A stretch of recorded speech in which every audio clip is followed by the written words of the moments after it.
أعوذ بالله من الشيطان الرجيم بسم الله الرحمن الرحيم والصلاة والسلام على أشرف الأنبياء والمرسلين نبينا محمد وعلى آله وأصحابه أجمعين وأشهد أن لا إله إلا الله وحده لا شريك له وأشهد أن محمدا عبده ورسوله صلى الله عليه وسلم ثم أما بعد.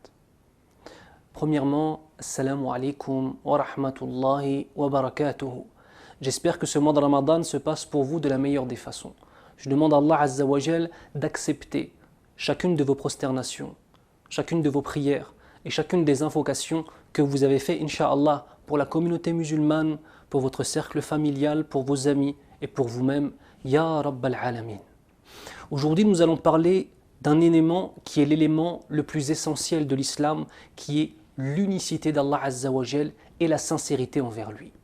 Une question intéressante se pose. Quel est le terme qu'Allah Azza wa Jal utilise dans le Coran al-Karim pour décrire sa propre unicité? Car comme vous le savez, tous les prophètes de l'histoire ont été envoyés aux populations du monde avec le même message, qui était La ilaha illallah. Il n'y a d'autres divinités dignes d'adoration hormis Allah Azza wa Jal. Le terme qu'Allah Azza wa Jal choisit d'employer dans le Coran al-Karim est un terme extraordinaire, qui est souvent traduit simplement par la sincérité, la notion de sincérité. Ce terme c'est al-ikhlas. Allah Azza wa Jal dit dans le Coran, Bismillahir Rahmanir Rahim, wa ma umiru illa liya'budu Allah mukhlisina lahu ad-din hunafa. Il ne leur a été ordonné que d'adorer Allah Azza wa Jal, mukhlisin, c'est-à-dire faisant un effort sur leur propre intention dans la connaissance du tawhid d'Allah Azza wa Jal, dans la connaissance de l'unicité absolue d'Allah Azza wa Jal. Lahuddin, Hunafa, en lui consacrant entièrement le culte sur la voie de Al-Hunafa. Mais Allah Azza wa Jal dit dans Surat Yusuf, en parlant de Yusuf alayhi salam, Innahu min ibadina al-mukhlasin. Dans le premier on avait mukhlisin, ici on a mukhlasin. Quelle est la différence entre les deux? En français, Innahu min ibadina al-mukhlasin, c'est il fait partie de nos adorateurs, al-mukhlasin, c'est-à-dire ceux qui ont tellement travaillé leur ikhlas, leur sincérité auprès d'Allah Azza wa Jal, qu'Allah Azza wa Jal leur a donné al-ikhlas. Mukhlisin, c'est ce qu'on appelle en arabe un ism fa'il, celui qui fait la chose. Il purifie son intention, il purifie son intention, il purifie son intention. Arrivé à un moment, il a tellement purifié son intention qu'il devient un ism maf'oul, celui qui subit l'action. Et à ce moment-là, il devient mukhlas, c'est-à-dire celui à qui Allah Azza wa Jal a accordé la sincérité totale, avec l'unicité d'Allah Azza wa Jal. Le terme donc ikhlas renferme ces deux notions, à la fois la notion de sincérité, mais aussi la notion d'adoration pure d'Allah Azza wa Jal. Et ce dont je suis en train de vous parler aujourd'hui n'est pas une parole qui, s'inscrit dans la continuité des durous et qui prend une partie de ces conférences que l'on fait aujourd'hui, alhamdoulilah, pendant le mois de Ramadan, et ensuite on ferme le livre et on passe à autre chose. Ce dont je suis en train de vous parler, ya ikhwan, ya akhawati, mes frères et sœurs, c'est la base même de notre foi. C'est la base même de notre foi. Une personne qui ne connaît pas son dogme, qui ne connaît pas sa aqida, une personne qui ne connaît pas Allah Azza wa Jal, comment adorer Allah subhanahu wa ta'ala et comment tenter d'accéder à la satisfaction de notre Seigneur, cette personne-là est dans un égarement évident et effarant. Allahumma hafadna min dhalik. Qu'Allah nous préserve de cela. Donc aujourd'hui, ce que l'on est en train de voir ensemble et ce dont on parle est la base de ce qu'est l'islam. C'est la clé pour rentrer au paradis, incha'Allah ta'ala. Demande à Allah Azza wa Jal qu'il nous accorde les plus hauts degrés de son paradis. Abu Hazim, rahimahullah, nous donne un trésor à travers une parole qu'il a dite, qui était dans le sens: dissimule tes bonnes actions autant que tu dissimules tes péchés. Quel est le sens de cette phrase-là? Si réellement on est sincère pour Allah Azza wa Jal, on se doit forcément d'avoir un jardin secret avec notre Seigneur. Akhil Karim, cette sincérité, cette étude du dogme doit apporter forcément des fruits. Parmi ces fruits, le fait de te lever la nuit pour prier Allah Azza wa Jal. Et on va aller plus loin. Afin que ce soit uniquement pour Rabbul Alamin, uniquement pour Allah Azza wa Jal, même ta femme, parfois, ne doit même pas s'en rendre compte. Subhanallah. L'homme doit avoir un jardin secret avec son Seigneur. L'homme doit avoir un véritable tawakkul, c'est-à-dire le fait de s'en remettre à Rabbul Alamin à chaque instant de sa vie. Et c'est ça les fruits réels. On voit, subhanallah, pendant le mois de Ramadan, beaucoup de gens reviennent à Allah Azza wa Jal. Et c'est une chose qui est très bonne, et c'est une chose qui est positive, et nos cœurs s'emplissent de joie lorsque l'on voit cet élément.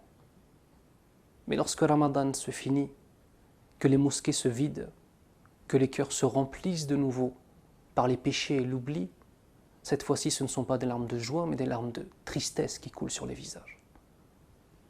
Est-ce que maintenant nous allons connaître Allah Azza wa Jal uniquement pendant le mois de Ramadan? Ou est-ce qu'Allah Azza wa Jal, on se doit de l'adorer? Et il est en droit d'être adoré, à la fois pendant le Ramadan et en dehors du mois de Ramadan. Est-ce que réellement notre adoration, notre amour pour Allah Azza wa Jal existe pendant 29 ou 30 jours? Est-ce que la communauté musulmane en est arrivée à ce point-là? Et moi j'ai une certitude. Parce que tous les jours je rencontre des frères, je rencontre des sœurs qui prient, d'autres qui ont délaissé la prière, des sœurs qui prient, d'autres qui ont délaissé la prière, des gens bien, des gens qui ont en eux un grand bien et un amour de l'islam, mais qui se laissent dépasser, mais qui se laissent avoir.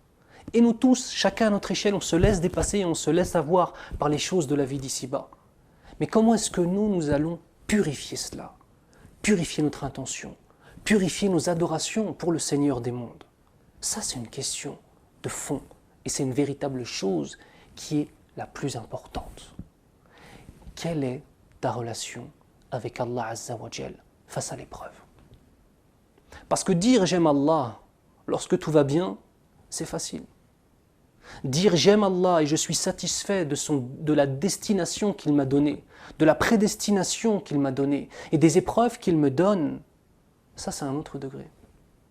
Est-ce que nous n'allons adorer Allah Azza wa Jal que dans un temps précis et dans des situations précises? Akhi, il faut que tu prennes conscience qu'Allah Azza wa Jal est celui qui à chaque seconde fait que ton cœur bat, que tes poumons s'emplissent d'air, que ta mère est encore vivante, que ton père est encore vivant, que tes enfants sont en bonne santé. Il est celui qui donne ces choses-là. Qu'est-ce qu'on va faire, nous, pour le remercier? Au minimum, qu'est-ce qu'on va faire? C'est des vraies questions. Et vous savez, lorsque le croyant pense à ces choses-là, à ces éléments-là, à sa propre intention, à ses propres agissements, il se doit toujours d'avoir un doute. Est-ce qu'Allah Azza wa Jal va accepter mes actions? On va aller plus loin et on va être honnête. Tu peux jeûner tout le mois de Ramadan en faisant tes prières, en faisant salat al-tarawih, salat al-tahajjud, les prières de nuit, tes 5 prières à la mosquée, baisser le regard et avoir l'impression de faire le sawm le plus parfait au monde et qu'Allah Azza wa Jal ne l'accepte pas, ya akhi. Est-ce que tu as conscience de cela? Est-ce qu'on a conscience que peut-être que de toutes les prières que nous avons faites dans toute notre vie, à cause du fait que nous n'étions pas assez sincères envers Allah, Allah ne les a pas acceptées? Tous les hajj que tu as pu faire, toutes les umrah, les petits pèlerinages et les grands pèlerinages, peut-être qu'Allah Azza wa Jal de tout ça n'a rien accepté. On demande à Allah Azza wa Jal qu'il accepte nos actions et qu'il nous fasse rentrer au plus haut degré du paradis, bien évidemment. Ya Rabbal Alamin. Mais ça, c'est la réalité de notre situation. Nous sommes des êtres faibles qui ont été créés par un Seigneur tout-puissant. Un Seigneur qui nous aime, qui nous donne à chaque fois les moyens les plus extraordinaires de nous faire pardonner nos péchés et d'accéder au plus haut degré du paradis. Mais nous avons plusieurs éléments. Notre âme bestiale, le diable aussi, la'natullah alayk, qu'Allah le maudisse. Nous avons aussi cette vie d'ici-bas à laquelle nous sommes trop attachés. À partir de ce moment-là, on s'éloigne de la réalité et on rentre dans une véritable image fausse, vraiment réellement fausse de la vie d'ici-bas. On ne pense plus à la mort. Le prophète sallallahu alayhi wa sallam nous informe dans un hadith authentique, فقال أكثروا من ذكر هذه اللذات. Rappelez-vous souvent, celle qui met fin à tous les délices. Et il parlait de la mort. Notre intention pure pour Allah Azza wa Jal doit toujours être avec, au-dessus de nos têtes, la possibilité qu'Allah n'accepte pas nos actions. Comment allons-nous faire pour être de bons candidats à l'acceptation de nos actions. Par l'étude, par la science, par le fait de connaître Allah Azza wa Jal, par le fait de savoir ce que l'on doit faire et ce que l'on ne doit pas faire. Par exemple, le fait de comprendre que les actions sont fondamentales et les actions, une foi sans action n'est pas une foi réelle. Allons-nous vivre dans l'illusion? Ou allons-nous accéder, incha'Allah, au plus haut degré de la foi et donc au plus haut degré des actions? On demande à Allah Azza wa Jal de faire en sorte que nous soyons de véritables adorateurs plongés dans son unicité. Ceux qui à chaque instant se remémorent leur Seigneur, à chaque instant ont conscience qu'il est le Créateur de toutes choses, celui qui donne la subsistance à toutes choses, qu'il est le Roi vers qui nous allons retourner au jour du jugement, qu'il est celui que l'on se doit d'adorer lui seul et sans associé, qu'il voit tout, qu'il entend tout, qu'il sait tout et qu'il a tout prédestiné. Ya Rabbal Alamin, fais de nous des adorateurs dignes de s'appeler musulmans, musulmans. سبحانك اللهم وبحمدك أشهد أن لا إله إلا أنت أستغفرك وأتوب إليك